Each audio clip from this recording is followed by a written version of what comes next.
Morning and welcome back to my channel. সবাই খুব ভালো আছেন আর আজকে ঠান্ডার সকালে আমিও মোটামুটি ভালো আছি। একটু একটু ভালো, একটু একটু কি বলবো, টেনশন যাই হোক। তো আজকে সকালটা এখন বাজে 9:15। তো আজকে সকালবেলা এখন স্নান ধান হয়ে গেছে। আজকে প্রচুর কাজ লাইন দিয়ে আমার জন্য ওয়েট করছে, কারণ আজকে ভিডিও এডিট করার আছে 3খানা। তার সাথে আজকেই করতে হবে, আজকে আর কালকের মধ্যে মানে কমপ্লিট করতে হবে। তার সাথে এটা যেটা শুরু করলাম এটাকেও করতে হবে, মানে মোট 4টে। তার সাথে এটা ওটা টুকটাক হ্যানা ত্যানা লেগেই আছে। আর চোখ মুখটা একটু ফুলে ফুলে গেছে না, আর ও বলছে কদিন ধরে চোখ মুখটা শুকিয়ে গেছে। যাই হোক, আবার এরকম হবে। আমার না শীতকালের দিনে একটুখানি চোখ মুখটা শুকিয়ে যায়, কেন জানি না। আবার শীত চলে গেলে আবার ঠিক হয়ে যায়। আর গায়েতে মানে প্রচুর ডিসকালারেশনও হয়েছে এটা।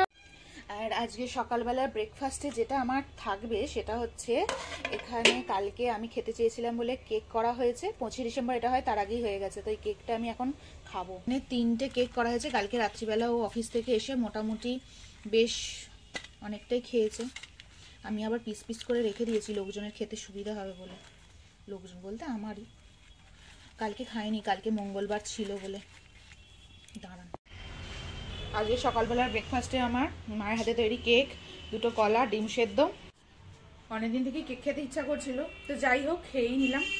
আর যদি আর এই ব্রেকফাস্টটা হচ্ছে না, সেই শীতকালের দিনে পিকনিক হলে এটার সাথে যদি একটা মোয়া অ্যাড হওয়ার কথা, পিকনিকের দিনে ব্রেকফাস্টে এরকম সকালবেলার দিনে এইসব টিফিন দেওয়া হয় কড়াইশুঁটি কচি, নাহলে এইসব। এডে নিয়ে অনেকক্ষণ ধরে বসে আছি ঘরেতে, একটু ফোন ঘাঁটছিলাম, রান্নাঘরে যাব। আর এই যে আজকে সামনে যে হোটেলটা আছে ওখানে আজকে সিঙ্গাড়া মনে হয় শেষ হয়ে গেছে, কারণ কখন থেকে দেখছি সিঙ্গাড়া ভাজছে আর সেই গন্ধটাকে আমি শুকছি। সব তো একসাথে খেতে পারবো না, কিন্তু গন্ধটা তো শোকাই যায় না। এখন মেথি শাক রান্না করবো। মেথি শাকটা তো আগের দিনে বেছে রেখে দিয়েছিলাম, এটা কুচিয়ে মা রেখে দিয়েছে ধুয়ে, তো এটাকেই রান্না করব। এটা ছোট ছোট করে কুচোনো আছে। এখানে কড়াতে গরম তেল দিয়ে দিয়েছি। এবার এর মধ্যে পেঁয়াজ রসুন কুচোনো আছে সেগুলো দিয়ে দেবো, দিয়ে একটুখানি নাড়াচাড়া করবো। আসলে শাকটা দিয়ে দেবো, সাথে আলু আর কাঁচা লঙ্কা কেটে রেখে দিয়েছি, এগুলো দিয়ে দেবো। শুকনো লঙ্কা দিলে ভালো, কিন্তু আমি শুকনো লঙ্কা খাই না বলে দিলাম না। তো এটাকে এখন ভালো করে নাড়াচাড়া করবো। একটু হলুদও দিয়ে দিয়েছি, একটু চিনি দিয়ে এটা নাড়াচাড়া করে এটা ঢাকা চাপা দিয়ে দেবো। আর আজকে এইখানে এই যে গরম একটা কিছু বসানো আছে, কিছু একটা তৈরি করেছে মা, তো এইটার জন্য আমি আজকে স্ট্যান্ডও ব্যবহার করতে পারছি না। এবার রান্না বান্না কেউ একজন ধরে দিলেও ঠিক আছে, কিন্তু নাহলে স্ট্যান্ডে লাগিয়ে করতেই সুবিধা হয়। হাতে ধরে ধরে করাও যায় না, আর যদি বা করাও, ফোনটা হাতে ধরে ধরে করা যায় না, যদিও বা করা যায় মানে খুব অসুবিধে হয় আর ভয়ও লাগছে। ওই জন্য আমি নুন মিষ্টি সব কিছু দিয়ে ঢাকা চাপা দিয়ে দেবো। চোখ মুখটা এতটাই বসে গেছে, তার কারণ হচ্ছে কদিন ধরেই তো রাত্রিবেলা ঘুমটুম হচ্ছে না। আমি নির্লজ্জ বলে নির্লজ্জের মতন খাওয়া দাওয়া করি, অন্য মানুষ হলে খাওয়া দাওয়া পুরো ত্যাগ করে দিত। কারণ পরশুদিন রাত্রিবেলা রাতের 2:30 থেকে ভোর 5টা পর্যন্ত বসে ধ্যান করেছি। কি না, গলা বুক জ্বলে যাচ্ছে, শুলেই মনে হচ্ছে মুখ দিয়ে মানে অ্যাসিড বেরিয়ে চলে আসবে, এত গলা বুক জ্বলছিল। আর ঘরেতে ওষুধও ফুরিয়ে গেছিলো, লিকুইড ওষুধ খেয়েছি, কাজ দেয়নি। তো কালকে সারাদিন ওই হালকা ফুলকা খাওয়া দাওয়া করে যা কমেছে। আজকে আবার কেক ফেক খেয়ে আবার করলাম। তো রাত্রিবেলা বাবা বলেছে আজকে চিকেন নিয়েছি, দুপুরবেলা আসার সময় চিকেনটা নিয়ে আসবে। তো বললো কিছু একটা ভালো কষা টষা করো। তো ওই জন্য ধনিয়া চিকেন করবো, কেননা ও ধনিয়া চিকেন খেতে ভালোবাসে। আমি খাবো 1 পিস, বা মিষ্টি দিয়ে রুটি খেয়ে নেবো, ও আর বাবা খাবে।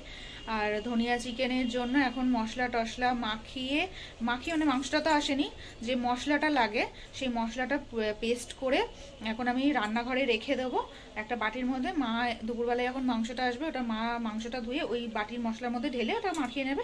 রাত্রিবেলা শুধু ওটা কষলেই হয়ে যাবে, আর কোনো এক্সট্রা পরিশ্রম করতে হবে না। একবারে রান্নাঘরে উঠেছি যখন, ওটা করে রেখে দিয়েই যাবো। ধনিয়া চিকেনের জন্য যেটা অবশ্যই লাগবে সেটা হচ্ছে ধনেপাতা, এটা ছাড়া তো হবে না। এইটার নিচে আছে 6-7টা কাঁচা লঙ্কা, রসুনের সরু সরু কোয়াগুলো বলে বেশ অনেকগুলোই কোয়া নিয়ে নিয়েছি, আর একটা পাতিলেবু। এইগুলো প্রথমে আমি মিক্সারের মধ্যে দিয়ে দেবো।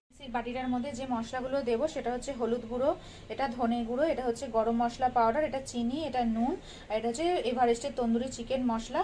এই সবগুলো এখন মিক্সির বাটির মধ্যে দিয়ে দেবো। একটা পরিমাণে টক দই, এটা কিন্তু দিতেই হবে। ঘরে পাতা টক দই দিলে ভালো, প্যাকেট দই দিলেও কোনো অসুবিধে নেই। পেস্ট করে নিতে হবে। পেস্টটা দেখতে ঠিক এইরকম হয়েছে। আমি একটুখানি মিক্সির বাটি ধরা জলও দিয়ে দিয়েছি। আর এর মধ্যে যতটা পরিমাণ মাংসটা রান্না করতে সর্ষের তেল লাগবে, পুরো সর্ষের তেলটাই আমি এইখানে দিয়ে দিলাম। আর কোনো রকম সর্ষের তেল পরে কিন্তু পড়বে না। এর সাথে শুধুমাত্র মাংসটা ম্যারিনেট করে অনেকক্ষণ, ঘন্টা পারেন রেখে দেবেন, তাহলেই হয়ে যাবে।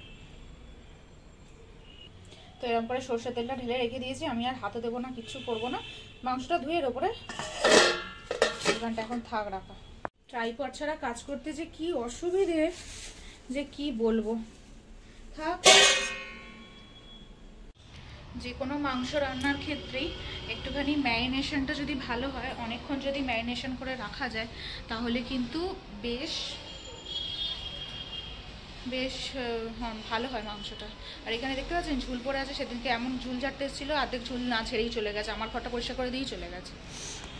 তো আজকে দুপুরবেলা লাঞ্চের মেনুর মধ্যে আছে হচ্ছে মেথি শাক ভাজা, এখানে সব রকম ভাজি দিয়ে সবজি, পেঁয়াজকালি আলু ভাজা, মাছ ভাজা আর আলু পেঁয়াজের তরকারি। এখন প্রায় বিকেল 4:30 বাজে, একটুখানি আলোও কমে এসছে।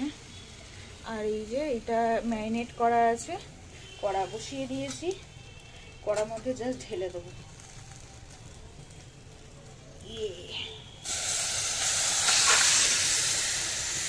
ঢেলে এটাকে আমি নাড়িয়ে চাড়িয়ে একদম লো ফ্লেমেতে চাপা দিয়ে 15 মিনিট রেখে দেবো। এই সবে আমাকে 4টি কথা শোনালো। অফিস থেকে অনেকক্ষণ চলে এসছে। কেন না, বাবা ফোন করেছিল, আমি ও ঘরে গেছিলাম, এবার আমার ফোনে ফোন করেছে, ফোনটাই ঘরে ছিল। আর এই ঘরে তো সবসময় আমি একা থাকি, যখনই বাইরে বেরোই তখনই কি করি, এই ঘরটা হুড়কোড়া টেনে দিয়ে লক করে দিই, আমি ও ঘরে যাই যাতে বিড়াল টিড়াল না ঢুকে যায়, ওই জন্য। আর আমাকে বলছে ওরম লক করে দিয়ে আমি এখন চলে গেছি, মনে নেই যে ও ঘরের মধ্যে আছে। আমি ভেবেছি বোধহয় ঘরে ফাঁকা, কেউ নেই। যে হ্যাঁ তোমার কোনো কাণ্ড জ্ঞানী এ নেই বলে আমার 4টি কথা শোনালো। আর আজকে রাত্রিবেলা ধনিয়া চিকেন যেটা করেছিলাম, ওটা তখন রান্না করে রেখে দিয়েছিলাম। ওটা এর আগে অনেকবার দেখিয়েছি, ওরকম ইজি প্রসেসে। ওর সাথে রুটি হয়েছিল, রুটি দিয়ে খাওয়াও হয়ে গেছে। তো আজকে এত সুন্দর হয়েছে ধনিয়া চিকেনটা। নিজের রান্নায় নিজে না অনেক সময় দেখবেন মানে ভালো ভালো ভালো বলতে ভালো লাগে বেশ। আমার তো ভালোই লাগে, কারোর ভালো লাগুক কি নাই লাগুক, কেউ আর প্রশংসা করে না আমার রান্না বান্নার। আর আমার আরেকটা অভ্যাসও আছে, সেটা হচ্ছে যদি কোনো সেন্টেড ভালো রান্না বান্না খাই দেয়, তাহলে কি হয়, হাতটায় সাবান দিই না, কারণ হাতটা যাতে আমি বারবার শুকতে পারি। মানে কিছুই করবো না, বেশ 8 ঘন্টা ছাড়া ছাড়া একটু একটু হাতটা শুকবো, অন্তত 3-4 ঘন্টা তো এরকম করবো, তারপরে অন্য কথা। তো আজকে সন্ধ্যে থেকে যেটা করছিলাম সেটা হচ্ছে এখানে ভিডিও একটুখানি এডিট করছিলাম। সারা সন্ধ্যে থেকে একটা ভিডিও এডিট হয়নি, অনেকটা বড় ভিডিও, অনেক কিছু করতে হয়েছে, তো আর ভাল লাগছে না। তো আর কি, এখন একটুখানি টিভি দেখছি। খাওয়া দাওয়া হয়ে গেছে, টিভি দেখা হয়ে গেলে একটু জল খাবো, তারপরে একদম শয়নে পদ্মনাভ ভঞ্চ। আর একটা কি জানেন, আজকে হচ্ছে আমার দাদা সন্ধেবেলা আমি ভিডিও কল করেছিলাম, তো দাদা বলছে, দেখাচ্ছিল আর কি, যে ও আজকে ফিস্ট করতে গেছে ওদের এলাকার বন্ধুদের সাথে। আর এদিকে আমি মানে ঠিকঠাক দিনই আছে ধনিয়া চিকেনটা রান্না করেছি, নাহলে আমার মন খারাপ হতো না। একটা মানুষ যদি এরকম ফিস্ট করতে যায়, আনন্দ করতে যায়, হই হই করতে যায়, সেখানে আমি যদি না ভালো খাই বাড়িতে, হঠাৎ করে হয়েছে আমি জানতাম না, আমার মন খারাপ করবে না যে আমি যেতে পারছি না, রাস্তাঘাটে বেরোতে পারছি না, আবার এদিকে কোথাও যেতে পারছি না। তো হঠাৎ করে যা কিছু হয় সব ভালোর জন্যই হয়, এটাই এ থেকেও প্রমাণিত।